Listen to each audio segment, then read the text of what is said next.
Welcome back, folks, to Let's Play Ultima IX Ascension, and when last we left off, the Avatar began to explore Britain, and confronted the mayor about his policy where they take the people who are too poor, sick, or unable to work, and cart them off from Britain to pause. The mayor claims that this is so that Britain's economy can recover, and then they can send food and medicine to the people in pause, but that doesn't wash with the Avatar, and it certainly doesn't wash with me. That is far from compassionate, but the mayor could not be swayed by the Avatar's words. It's clear that those columns are corrupting the virtue of compassion here in Britain, as we saw in the exchanges with many people in the town, including this man here who is disowning his own brother just because he is sick.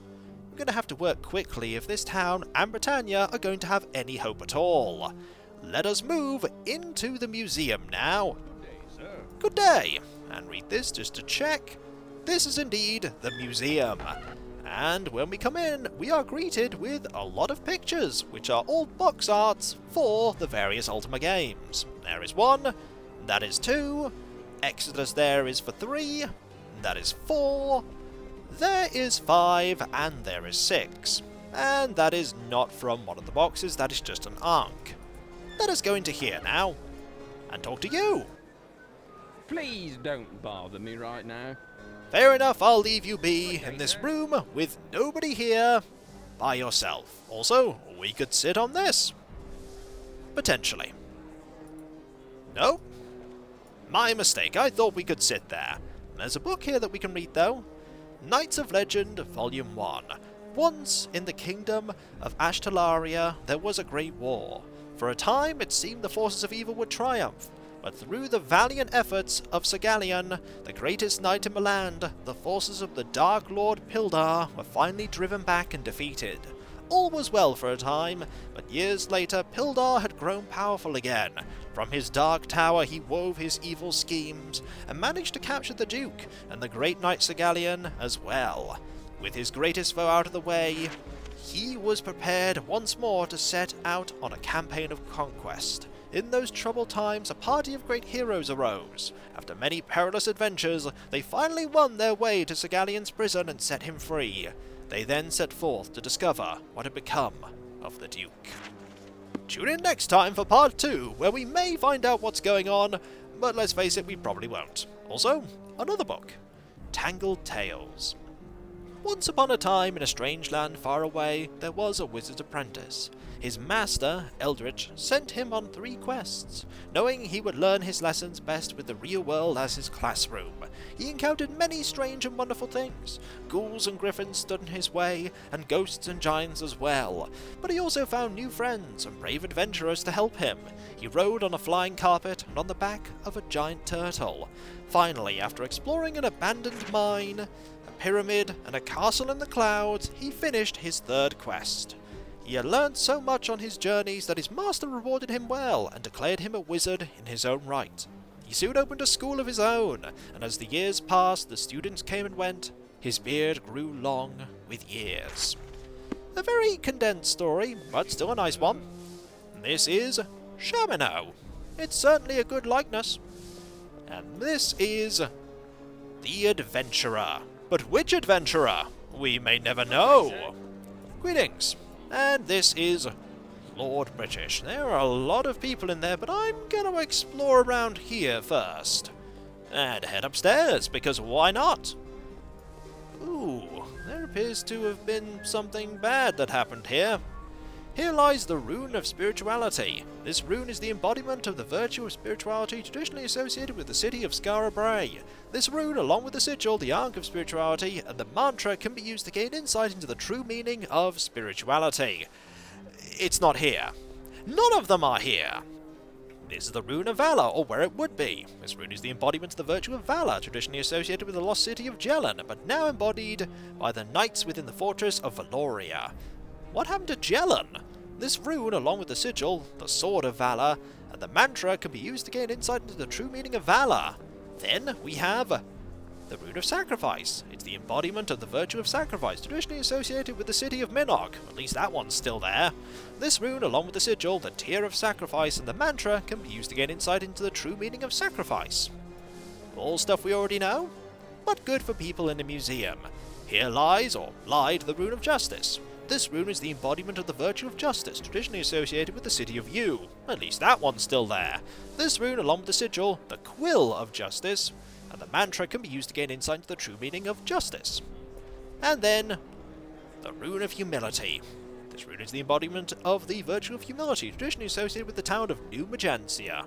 This rune, along with the sigil, the Crook of Humility, and the mantra, can be used to gain insight into the true meaning of humility. We're going to have to ask these people as to what happened, but I think it's pretty plain to see. Here lies the Rune of Honor. This rune is the embodiment of the virtue of honor, traditionally associated with the city of Trinsic. This rune, along with the sigil, the Chalice of Honor, and the mantra, can be used to gain insight into that virtue. Then we have Honesty. Embodiment of honesty, traditionally associated with the city of Moonglow, and the Writ of Honesty. And finally, we have Compassion. The embodiment of compassion, traditionally associated with Britain, along with the sigil, the Heart of Compassion. And we have all these things here on the wall. Might as well read these too. It's all learning, and we're here to learn, even though we should know all this because we're the Avatar. The Banner of Spirituality. And, lots of things there. And the Banner of Compassion. Let us, how do we stop these from appearing?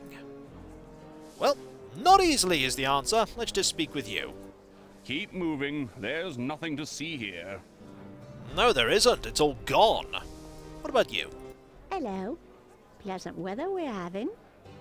Not gonna mention that all these were stolen, eh? Well, I'm sure we'll find out eventually.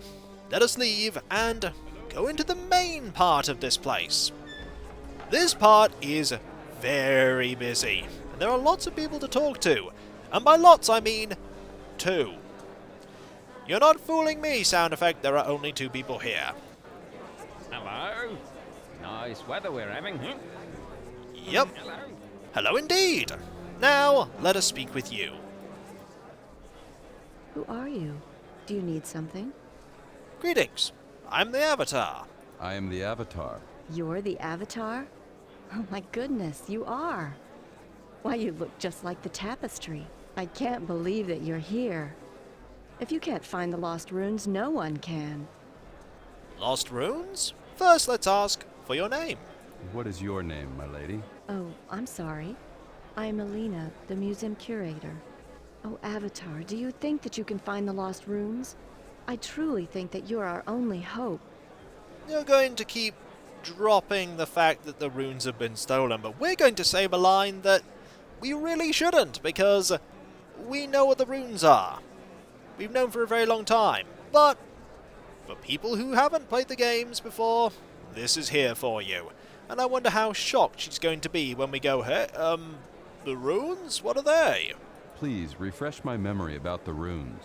You don't remember? Well, it has been a long time since you've been to Britannia. The runes are objects that embody the virtues, and also act as keys to unlock the power of those virtues. I'm terribly afraid that the runes may be used against us. I think they're already being used against us, but let's ask about that. How could the runes be used against us? The runes are objects of good, positive power, Avatar. But there are 2 sides to everything. Good cannot exist without evil. What would happen to us if the runes were corrupted and made evil? Think of all the harm that such power could cause if devoted to evil. Good thinking there. Very good thinking. You are certainly on the ball when it comes to the plot. Can you tell me more? No, that is all that I know. But the Shrine Keeper should be able to help you. Her name is Sarah, and she's a very spiritual person. She knows more about the shrine than anyone else. You can usually find Sarah just outside the East Gate. You should go and see her. We shall. We need some more information, though. I need some information. Certainly. What can I help you with? Let's ask about lots of things, like what's going wrong here. Well, it's obvious what's going wrong here, but we'll get some more clarification. What's going wrong here in Britain? It's because of the mayor. He says that it's the compassionate thing to do, but I think that he's lost his mind. My own poor husband got sent away just because he was blind. Now I ask you, is that compassion? No, it is not. Children are telling on their parents? Yes. If their parents get sick, children are being asked to tell the authorities about them. Isn't that sad? It is very sad. Please, tell me what happened. Well, I don't really know what happened. All I know is that one day I came in and the runes had disappeared.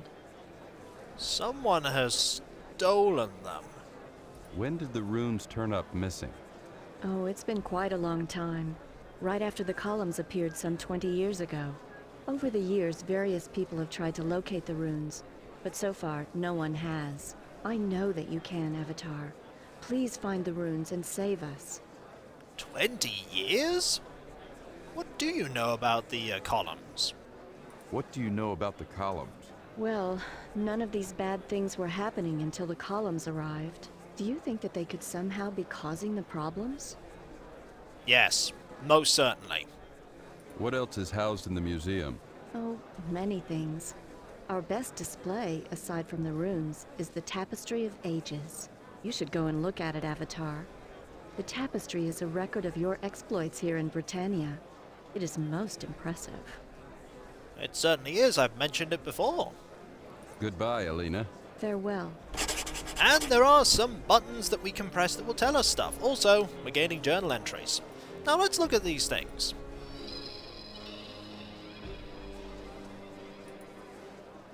Vortex Cube. Using the power of this cube, the Gargoyles were able to bring the Codex of Ultimate Wisdom to their land. It was later used by the Avatar to return the Codex to the ethereal void and allow both humans and Gargoyles to share in its wisdom. Bit of information for you there. Now it has changed back into this, which is the Badge of Blackthorn, a symbol used during the reign of the usurper Blackthorn to identify his trusted followers. Something you could get in Ultima V that would make going to certain areas easy if you decided to play lip service to the oppression. This is the Fellowship Medallion. This medallion was a symbol for the Fellowship, a very popular organization that thrived during the early days of the Age of Enlightenment. It was later discovered that the founder of the Fellowship, Batlin, had been influenced by the Guardian. This revelation quickly led to the dissolution of the organization, and a lot of people were very shocked about that happening because they truly believed in the Fellowship and didn't know its evil. And now, a Talisman of Infinity. The concept of infinity is the embodiment of the way of the Avatar. The Avatar created this powerful talisman of infinity in the Forge of Virtue on Lost Fire Isle during the early years of the Age of Enlightenment. How you got a hold of it, I don't know, but hey, good that it's here and being preserved. Korgin's Fang, one of the few relics from the Avatar's exile in the land of Pagan. This powerful dagger helped the Avatar to survive his struggle to become the Titan of Ether. Why do you have this? This is a very important question, because I didn't come back to Britannia after going to Pagan. How do you have Korgin's Fang? And you know what? I really could do with Korgin's Fang. It was a really powerful weapon, so if you don't mind, I'd like to take it, please. Not that I'll be able to take it, because this glass is made of indestructium, but we're going to give it a go. I want this! Unfortunately, not even a flaming sword will let us get it, so we can't. Also, I doubt it's even something we can use. It's probably not coded to be a weapon. But either way, we'll now look at this. Altara's Scepter. This powerful scepter was created by the mage Altara to counteract the power of the Guardian's Black Rock Gem. It's a pretty neat item, and this here is a piece of HMS Gigantic. The grandest ship ever built, the Gigantic tragically sank on its maiden voyage. This piece of a ship was recovered by Lord British when he led an expedition to examine the wreckage. Maybe we'll find that at some point. Now let's look at this. Serpent Spine Prayer Scarf. This prayer scarf was used by a rare, peaceful tribe of goblins that lived deep in the Serpent Spine Mountains. Lord British was given this scarf when he saved the life of the chieftain's son on one of his many exploratory expeditions. Ooh, that's nice. Now let's keep looking around and look at this item. This item is a curious one. Mondain's Skull. Skull of the notorious Mondain, the evil wizard who threatened our land during the First Age of Darkness. I highly hope that this is a replica skull, because if it's not, this thing should not exist, because the Avatar destroyed the skull of Mondain during the quest for the Avatar in Ultima IV. So I hope that's not real, because otherwise that is a major snafu, along with Korgan's Fang. Then we have the Silver Horn. Sounded by the stranger at the Shrine of Humility during his quest to become the Avatar, this powerful token has the power to ward off demons. Many of these things would be very useful, you know. Could I take them? No? No, I'm not going to be allowed to take them, am I? Never mind. Then we have this here. The Blue Tassel, a valuable talisman used by the stranger to earn passage on ships during the Minax's invasion. That it was. And finally, the Cards of Exodus. These 4 cards, Love, Soul, Moon and Death, were used by the stranger to defeat the evil Exodus. They don't look like punch cards to me, but either way. Let's look at this now. This is Here Hangs the Tapestry of Ages. This magical work tells the story of the Avatar, from the Age of Darkness through the Age of Virtue, and even foretells the future in this Age of Enlightenment. Or the Age of Armageddon, as I call it. It's a very, very lovely piece of art. It really is. It goes all the way through everything. And even tells of the end. And you have the person who made it there originally, there in the corner. Now let's click all of these and do some reading. There's a lot to read. The evil wizard Mondain defies Lord British and seizes control of Britannia, known at the time as Sosaria. It highlighted there. Mondain creates the gem of immortality to solidify his future as supreme evil overlord. This is really good, by the way, for people who haven't played the other games to get a summary of what happened. A traveler from another world travels back through time to destroy the gem and Mondain. Not with a sword, I'm pretty sure I did it with a blaster.